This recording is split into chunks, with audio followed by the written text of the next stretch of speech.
చూడండి, మత్స్యకారులు ఇప్పుడిప్పుడే బోటు తిరగబడిపోయింది.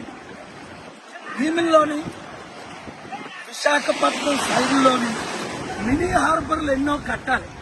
పెద్ద హార్బర్ ఉంది కానీ మినీ హార్బర్ లేదు.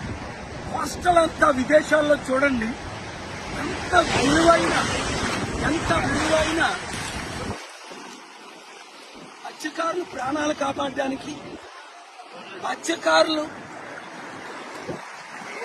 నిధులు కేటాయించి ఒకటే హార్బర్ కట్టడం, 2 వాళ్ళకి ఎక్విప్మెంట్లు ఇవ్వడం, 3 వాళ్ళు వృత్తి కంటిన్యూ చేయడానికి కావలసిన స్కూల్ పెట్టడం. ఎందుకంటే ఇప్పుడు అందరూ ఎడ్యుకేషన్ చేసి తక్కువ పనులన్నీ మానేశారు.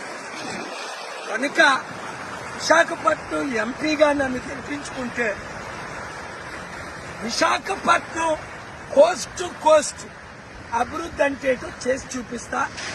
మత్స్యకారులకు, రైతులకు ఏం చేయాలో ఆర్థిక సహాయం, అన్ని విధాల సహాయం మినీ హార్బర్లు కట్టడం. ఖర్చు లేదు చెప్పండి, కానీ మీకు అర్థమైంది కదండి. మీకున్న సమస్యలు నేను పరిష్కరిస్తాను. ఇంతవరకు అందరినీ చూసాం.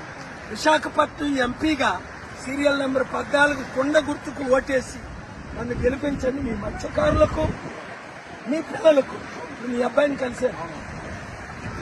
ఎంత ఒక విధంగా చెప్పాలంటే మీ వృత్తి కూడా ఆయనకి ఇంకా ఇంట్రెస్ట్ లేని పరిస్థితి.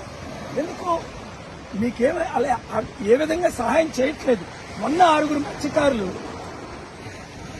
కేజీహెచ్ హాస్పిటల్లో ప్రాణాలు పోతుంటే కనీసం వాళ్ళు రక్షించలేకపోయారు ఈ గవర్నమెంట్. కనుక గుర్తుంచుకోండి, మీడియా అందరికీ షేర్ చేయండి. విశాఖ ఎంపీగా నన్ను గెలిపించండి, కొండ గుర్తుగా ఓటేయండి.